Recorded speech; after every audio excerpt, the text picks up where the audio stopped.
नमस्कार दोस्तों, आज की इस वीडियो में आपका स्वागत है। आज अपने नए सवालों की तरफ बढ़ेंगे, तो जैन क्लासेस के इस यूट्यूब चैनल को जरूर सब्सक्राइब कर लीजिए, तो क्योंकि आपको इससे बीएससी सेकेंड ईयर से संबंधित नए नए सवाल आपको इसमें मिलते रहेंगे। तो आज अपने करते हैं 10वां सवाल। अक्षर एक आपको 10वां सवाल ऊपर जरूर दिखाई दे रहा होगा।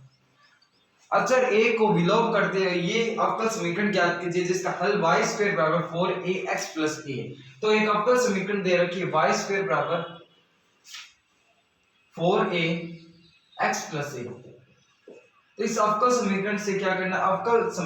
इस समीकरण से, इस हल से क्या अवकल समीकरण ज्ञात करना है। तो हमेशा की तरह पिछली वीडियो में आपने समझा ही होगा कि अब कैसे करेंगे इसको ज्ञात। तो इसका क्या करेंगे? अवकलन dy differentiation with respect to में x। तो डू 2y dy अपॉन में dx बराबर में 4। ठीक है, 2 से क्या गया? 4 गया। तो ये कितना है? y dy अपॉन में dx बराबर में 2a।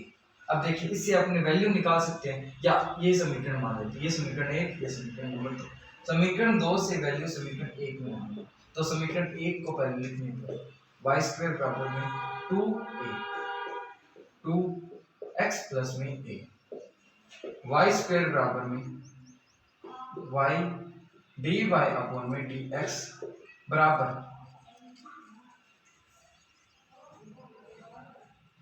नहीं इंटू में 2x plus a। Sorry, a की वैल्यू भी रख देते हैं।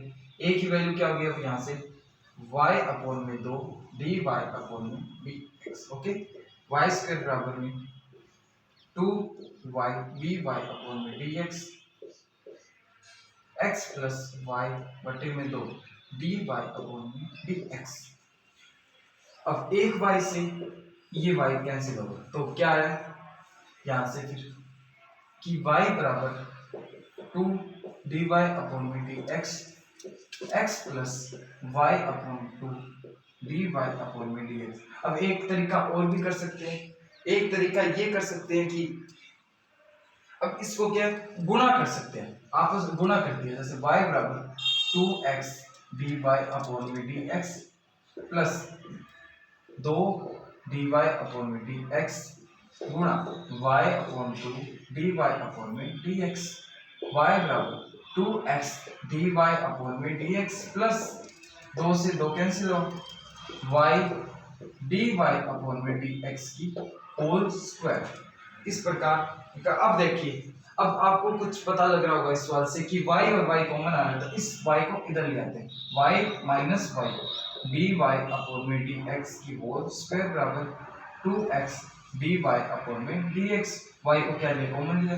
1 माइनस dy अपॉन में dx की होल स्क्वायर बराबर 2x dy अपॉन में dx। ये हो गया इसका आंसर। आप यहाँ तक भी कर सकते हो और यहाँ तक भी कर सकते हो, ये ज्यादा बेटर आंसर रहेगा क्योंकि पीछे जो आंसर शीट है उसमें ये आंसर दे रखा है, तो आपके लिए ये आंसर ज्यादा बेटर रहेगा। अब करते हैं 10वां सवाल। 10वां नहीं, सॉरी 11वां सवाल। ये सवाल काफी इजी रहेंगे आपके लिए। 11वां सवाल देखिए। 9वां सवाल आपने नोट कर लिया होगा, तो 10वें सवाल की तरफ बढ़ते हैं। सॉरी, 11वें सवाल की तरफ। उस वर्गफल का अवकल समीकरण ज्ञात कीजिए जिनके केंद्र y अक्ष पर हो तथा x एक्सिस को स्पर्श करे। Find DE of family of circles whose centers are on y axis and touch x axis। आपको ऊपर दिखाई दे रहा होगा, तो ये सवाल करते हैं। तो क्या दे रखा है कि उस वर्गफल का अवकल समीकरण ज्ञात कीजिए जिसका केंद्र y अक्ष पर हो तथा वो x अक्ष को स्पर्श करे। तो एक निर्देशांक अक्ष बना लेते हैं, x अक्ष और y अक्ष। तो क्या कह रखा है? जिसका केंद्र y अक्ष पर हो, तो केंद्र y अक्ष और x अक्ष को स्पर्श करे, तो वर्त किस प्रकार बनेगा? इस प्रकार एक वर्त बनेगा कि जिसका केंद्र तो y अक्ष पर है और जिसका केंद्र तो y अक्ष पर है और ये x अक्ष को स्पर्श कर रहा है, तो इस प्रकार एक वर्त बनेगा। तो इसके बिंदु क्या होंगे? देखिए, ये वाली दूरी कितनी होती है? r, क्योंकि ये केंद्र है तो कितनी दूरी कितनी होगी? r। और ये वाली दूरी कितनी होगी? 0। तो 0, r इसके बिंदु हो गए। अगर एक वर्त की समीकरण की बात करें तो वर्त की समीकरण होती है ये 11वां सवाल। वर्त की समीकरण होती है x minus s x minus h की whole square plus y minus k की होल स्क्वायर बराबर में आर की स्क्वायर। ये क्या होती है समीकरण होती है। यहाँ पे एच और के की वैल्यू क्या है, यहाँ पे एच और के की वैल्यू है 0 में आर, जो कि आपको डायग्राम से दिखाई दे रही होगी। तो इसकी जगह वैल्यू रखते हैं एक्स माइनस 0 की whole square plus y minus r की होल स्क्वायर बराबर में आर की स्क्वायर। तो ये क्या होगा एक्स माइनस 0 एक्स एक्स की स्क्वायर प्लस वाई की स्क्वायर प्लस आर की स्क्वायर माइनस 2y आर बराबर में आर की स्क्वायर। आर के स्क्वायर से आर की स्क्वायर कैंसिल हो, बचा क्या एक्स की स्क्वायर प्लस वाई की स्क्वायर माइनस 2y आर बराबर में 0। X square plus y square बराबर में 2y आर, मतलब क्या निकल गया x square plus y square बराबर में 2y आर निकल गया। अब क्या करते हैं, इसको समीकरण नंबर 1 ले लेते हैं, क्योंकि हमें बनानी अवकल समीकरण तो अवकलन करना पड़ेगा। डिफरेंशिएशन विद रिस्पेक्ट टू किसके सापेक्ष, एक्स के सापेक्ष करते हैं। एक्स के सापेक्ष क्या करते हैं, अवकलन करने पर एक्स के सापेक्ष अवकलन कर लेते हैं। तो करते हैं, ये कितना हो गया 2x, ये कितना हो गया 2y dy अपॉन में dx बराबर में 2y r, तो ये करते हैं 2r dy अपॉन में dx। r क्या है यहाँ पे कांस्टेंट है, तो कांस्टेंट का जो अवकलन होता है वो कितना होता है, 0 होता है। दो यहाँ से कॉमन लिया और यहाँ पे 2 है, तो 2 से 2 कैंसिल हो, x plus y d y upon में डी एक्स बराबर में आर डी वाई अपॉन में डी एक्स। इतना आप देख लीजिए, क्योंकि बोर्ड भर चुका है तो इसके बाद अपने इसको मिटा के नए बोर्ड से स्टार्ट करेंगे, तो आप इसको देख लीजिए। यहाँ से अपने ये काम करते हैं कि r की एक वैल्यू निकाल लेते हैं परफेक्ट, ताकि r की वैल्यू इस समीकरण नंबर 1 में रख के अपने वैल्यू निकाल सके। तो r की वैल्यू निकालते हैं, इसके बाद क्या होगा, ये वाला पूरा स्टेप भाग में ले जाएंगे। r बराबर क्या होगा, r बराबर होगा x plus y d y upon में d x upon d y upon में डी एक्स। ये होगी r की वैल्यू। अब ये पूरा साफ कर देते हैं, केवल समीकरण नंबर 1 रखते हैं और सब साफ कर देते हैं। अब समीकरण 1 में r की वैल्यू रखने पर, r की जो वैल्यू है वो रखने पर समीकरण 1 में, तो x square plus y square बराबर में 2y x plus y d y upon में d x upon d y upon में डी एक्स। ये देख लीजिए, अभी ये समीकरण को मिटा देते हैं, आगे वाले समीकरण को।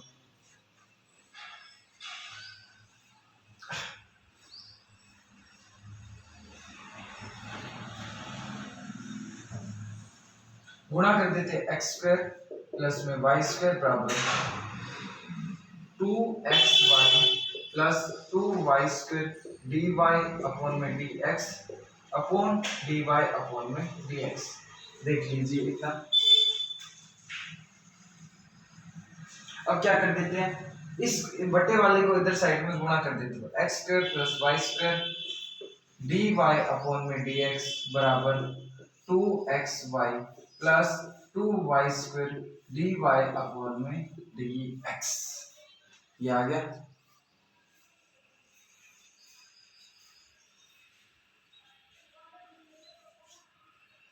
ये इतना आ गया। अब देखते हैं क्या करते हैं आगे।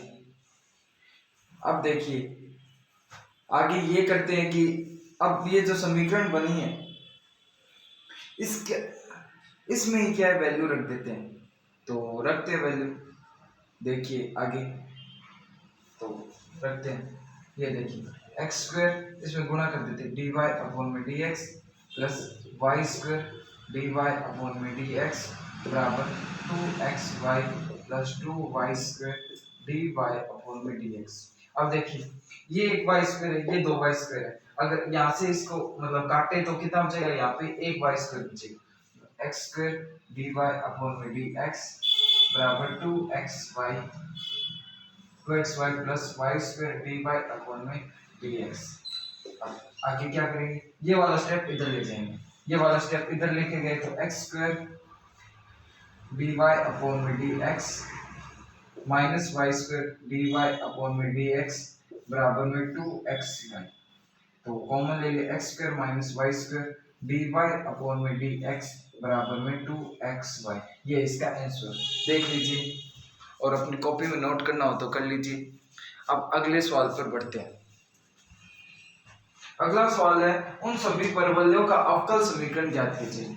उन सभी परवलयों का अवकल समीकरण ज्ञात कीजिए जिनकी अक्ष y अक्ष के समांतर हो, जिनकी जो अक्ष है वो y अक्ष के समांतर। देखो आपने 12वीं क्लास में परवलय 11वीं में परवलय तो जरूर पढ़ाई ही होगा, तो परवलय के बारे में आपको जानकारी अधिक होगी। तो सवाल क्या कहता है? सवाल कहता है find D of all parabolas whose axes are parallel to the axis of y। आपको ऊपर सवाल तो दिखाई दे रही होगा। तो देखिए 12वां सवाल कि सवाल क्या कहते हैं। सवाल मार्कर चेंज कर लेते हैं। सवाल ये कहता है कि सवाल ये कहता है कि जो पैराबोला की जो एक्सिस है, जो अक्ष होता है, पैराबोला का अक्ष मतलब ये अगर पैराबोला तो ये वाला क्या होगा? इसका अक्ष होगा। इसका जो अक्ष है वो y अक्ष के क्या हो? समांतर हो। y अक्ष के समांतर। तो बनाते y अक्ष के समांतर। देखो ये है x, ये x अक्ष और ये y अक्ष, ठीक है। अब इसका जो अक्ष है वो क्या है? y अक्ष के समांतर, अक्ष y अक्ष के समांतर। और कोई बिंदु नहीं दे रखा हमें, इसका कोई बिंदु नहीं रखा कि ये मूल बिंदु पर पैराबोला स्थित है। तो अपने कोई बिंदु मान लेते हैं h कोमा के जिस पर ये पैराबोला क्या है? स्थित है। तो ये बिंदु क्या हो गया? h कोमा में के। अब देखो पैराबोला की समीकरण लगाते हैं और वैल्यू को निकालते हैं। पैराबोला की समीकरण क्या होती है? x प्लस h की होल स्क्वायर बराबर 4a y प्लस k मतलब x स्क्वायर बराबर। अब ये जो पैराबोला है ये क्या इस तरह का है, तो इसकी समीकरण क्या होगी? x प्लस h की होल स्क्वायर बराबर 4a y प्लस k। अभी हमारे पास एक परफेक्ट समीकरण आ गया। अब इसका क्या करना है? डिफरेंशिएशन करना है। डिफरेंशिएशन विद रिस्पेक्ट टू में x। तो करते हैं 2x प्लस h बराबर, इसमें कितने कांस्टेंट है? 1 2 3, मुझे 3 दिखाई दे रहे हैं तो इसका 3 बार क्या होगा? अवकलन होगा। 4a dy, इसका क्या होगा? dy अपॉन में dx। इसका फिर से करते हैं, 2 से 4 गया, यहाँ पे कितना बचा? 2 बचा। 2 बच गया। अब फिर से करते हैं differentiation again with respect to x। वापिस करते हैं तो यहाँ पे बचा 1, यहाँ पे बचा 2a d2y अपॉन में dx2। ये बटे में ले जाते हैं, d2y अपॉन में dx2 बराबर में 1 बटे में 2a। ठीक है। फिर क्या करते हैं? डिफरेंशिएशन विद रिस्पेक्ट टू में 2x। तो d2y अपॉन में dx2 d3y अपॉन में dx3 बराबर में 0। ये क्या होगा? इसकी अवकल समीकरण बनेगी। देख लीजिए आप इस सवाल को, बहुत ही इजी सवाल है। अगर थोड़ी सी समीकरण में दिक्कत ना आई तो सबसे इजी सवाल है ये। अब देखिए अगले सवाल की तरफ बढ़ते हैं। अगला सवाल आपको ऊपर जरूर ही दिखाई दे रहा होगा, तो अगले सवाल की तरफ बढ़ते हैं। इसको साफ कर देते हैं।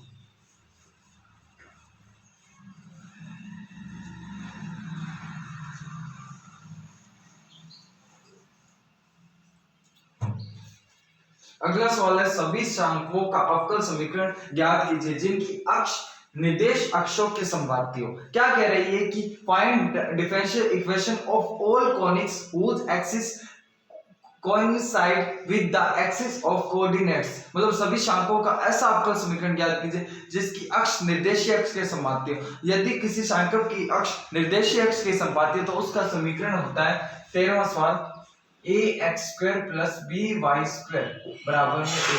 ये इसका क्या होता है? इसका समीकरण होता है। आपने फर्स्ट ईयर में जरूर से इस समीकरण को एक बार तो कहीं देखा ही होगा। अब इसका क्या करते हैं? अवकलन करते हैं। डिफरेंशिएशन विद रिस्पेक्ट टू में x। तो 2ax plus 2by dy upon में dx बराबर में 0, क्योंकि अवकलन कांस्टेंट का अवकलन क्या होता है? 1 होता है। अब क्या करते हैं? 2 यहाँ से कॉमन ले लेते हैं। 2 कॉमन लिया, ax plus by dy upon में dx बराबर में 0। ax प्लस में by dy अपॉन में dx बराबर में 0। तो ये 2 क्या चला गया उधर। अब फिर से differentiation with respect to x. क्यों? क्योंकि अब एक और एक दो कांस्टेंट है तो दो बार तो करना ही होगा। तो ए, इसका क्या बी, पहले इसका करेंगे तो dy अपॉन dx बन गया, तो dy अपॉन 2 हो गया, तो dy अपॉन dx की होल स्क्वायर प्लस अब करते y d2y अपॉन में dx2 बराबर में 0। तो a plus b dy upon में dx की whole square plus by d2y upon में dx2 बराबर में 0। इस प्रकार ये एक समीकरण बन गई। आप इसको ध्यान से देख लीजिए क्योंकि अब बोल में साथ चलो इधर क्या ये देखो ये दो भाग कर लिया बोल, तो ये अब इस साइड से चलता है। अब यहाँ से क्या a की वैल्यू निकाल सकते हैं, a की वैल्यू निकाल, a बराबर क्या हो गया माइनस b dy अपॉन में dx की whole square minus by d2y upon में dx2। a माइनस का b कॉमन निकाल लिया, माइनस का dy अपॉन में dx की whole square plus y d2y upon में dx2 निकल गया। अब यहाँ से जो a की जो वैल्यू निकली है या तो वो किसी समीकरण में रख दीजिए, समीकरण में रख देते, या ये जो पहले समीकरण बनी इसमें ये समीकरण में रख देते हैं। तो a की वैल्यू रखते हैं a की वैल्यू रखी माइनस का b dy अपॉन में dx की whole square plus y d2y upon में dx2 x square plus dy square बराबर में 1। अब देखिए बराबर में 1, इस प्रकार ये समीकरण या तो इस समीकरण में रखें या तो इस समीकरण में रखें। इस समीकरण में रखेंगे तो ऐसी दिक्कत है कि b है ना ये नहीं निकलेगा, तो हम इस समीकरण को न लेकर इस समीकरण को लेते हैं, दूसरे समीकरण को इस समीकरण को लेते हैं।